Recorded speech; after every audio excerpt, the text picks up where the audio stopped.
Coucou tout le monde, je suis ravie de vous retrouver pour la question du mercredi. Alors comme vous savez, tous les jours de la semaine, vous retrouvez une copinette. Alors je vous mettrai en dessous de la vidéo, comme d'habitude, les jours de la semaine et les chaînes qui proposent la question du. Donc ma petite boîte et mes petits papiers à l'intérieur.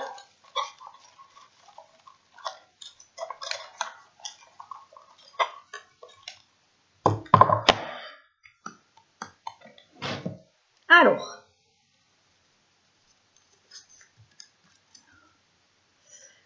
comment réagis-tu quand une émotion négative remonte? Utilises-tu un savoir? Ça, c'est une question de Scylla qui m'a proposé d'ajouter dans ma boîte des questions qui ont un petit peu plus attrait au développement personnel. Alors, j'ai rajouté pas mal de questions, mais il y en a certaines que je n'ai pas ajoutées à ma boîte. Pourquoi? Parce que je ne me sentais pas légitime, parce que je ne voyais pas ce que je pouvais apporter sur ces questions-là, tout simplement. Mais bon, je suis en train de réfléchir que pourquoi pas y répondre, mais à ce moment-là, grouper un petit peu toutes ces questions où j'ai pas grand-chose à dire en fait, parce que sinon la vidéo elle durera 10 secondes. Voilà. Ça vous changera, remarque. Bon, alors je sais plus la question. Comment réagis-tu quand une émotion négative remonte? Utilises-tu un savoir, un signe particulier? Alors non, je n'utilise pas de savoir particulier. Alors comment ça se passe chez moi? Mais comme beaucoup, je pense, chez beaucoup de personnes.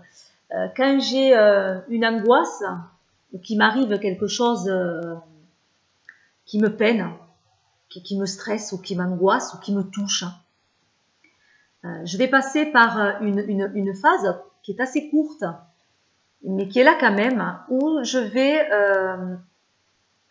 rester enfermée sur moi, où j'ai besoin de me retrouver face à ça. Et là, moi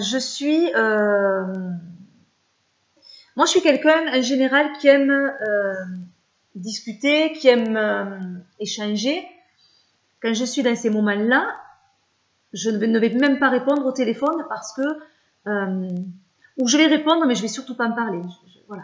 J'ai besoin d'abord de digérer la situation. Et ça, il faut que je me retrouve face à moi. Il faut que je me démonte en fait, hein, parce que c'est assez violent finalement, ces émotions que j'ai. Mais j'ai besoin de ce temps-là pour les digérer, ces émotions, et pour faire face à elles. Ça dure pas très longtemps. Ça va durer sur au plus une journée, une après-midi, mettons, et encore. Et encore. Je vais être quelques heures ou voire une après-midi sur ces angoisses-là. Je vais très très peu en parler. Alors je parle beaucoup comme je vous dis, mais en même temps je parle très rarement de moi et de mes angoisses ou de mes difficultés ou de ce qui me touche. Beaucoup ne seront pas au courant qu'il m'arrive quelque chose à ce moment-là. Je ne vais pas spécialement le montrer. Voilà. Mais ça, c'est tout le temps. Par contre, une fois que j'ai passé cet espace de temps où je me retrouve face à ma douleur, je reprends vite le dessus. J'ai besoin d'abord de le mentaliser, ça. Et une fois que je l'ai mentalisé, il y a une espèce d'énergie qui remonte. Et là, j'ai besoin d'en parler. Par contre, comme je vous dis, j'en parle pas à énormément de personnes. Je vais en parler à mes personnes ressources, mes appuis. Mes appuis qui sont évidemment mon mari, mes parents, voilà, et ma sœur. Et également certaines copines avec qui je vais en parler. Et donc là, je vais libérer. Alors là, je libère les chevaux. Et là, et là, cette phase-là, j'en ai besoin également. Alors, pareil, elle va être très courte. C'est-à-dire que je vais avoir besoin, enfin très courte, ou pas, hein, je peux rester des heures au téléphone, mais je vais avoir besoin que ça sorte un moment, et ensuite, c'est fini. une fois que j'aurai dit tout ce que j'ai à dire et du fait que j'ai mentalisé cette souffrance, que je la sors, c'est terminé. Je n'y reviendrai pratiquement plus dessus. Je n'aurai pas envie. D'ailleurs, ils le savent. Ils ne vont pas spécialement m'en reparler le lendemain. Mais moi, cette phase-là, me fait un bien énorme. De libérer les mots MAUX par des mots MOTS. Voilà, c'est mettre des mots sur cette souffrance est pour moi très très thérapeutique. Donc voilà,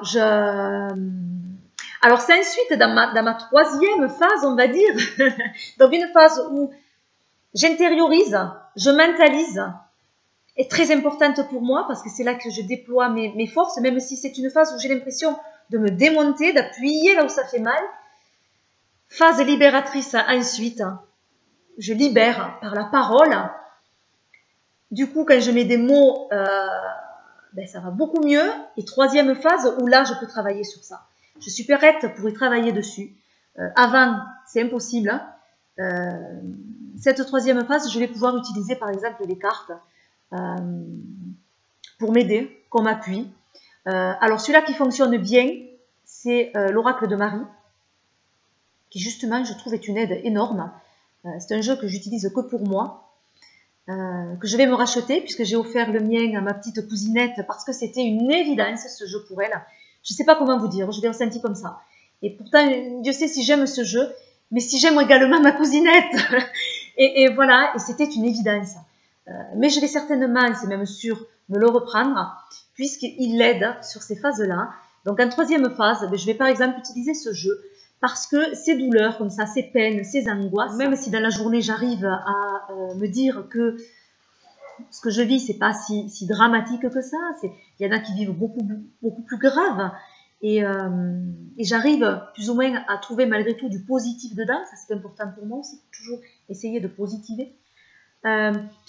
Mais le soir, insidieusement, quand on est dans le lit, quand on s'endort, ou dans la nuit, ces pensées négatives reviennent surgir là dans nos pensées et nous empêchent après de dormir parce que là, ça prend des proportions avec la nuit plus importantes. Alors là, j'aime utiliser l'oracle de Marie qui va m'aider justement avec des petites méditations à m'apaiser. Il va me guérir, m'apaiser. Et pendant la nuit, je sais que hop, dès que j'ai une pensée comme ça qui vient attraper mon cerveau, je me reconnecte à cette méditation de l'oracle de Marie. Et voilà. Et voilà, en gros, donc, par quelle phase je passe pour gérer ces situations-là, mais comme je pense beaucoup de personnes. Et les tarots viennent ensuite, ou des petites méditations, voilà, ça vient en troisième temps finalement. J'ai besoin d'abord de mentaliser, digérer, verbaliser, et ensuite je peux y travailler dessus. Voilà, donc j'espère que j'ai répondu à la question. Je vous retrouve pour d'autres vidéos. Je vous fais plein de gros bisous. Demain, vous retrouvez la question du jeudi avec Nîmes et avec Canard du Pain.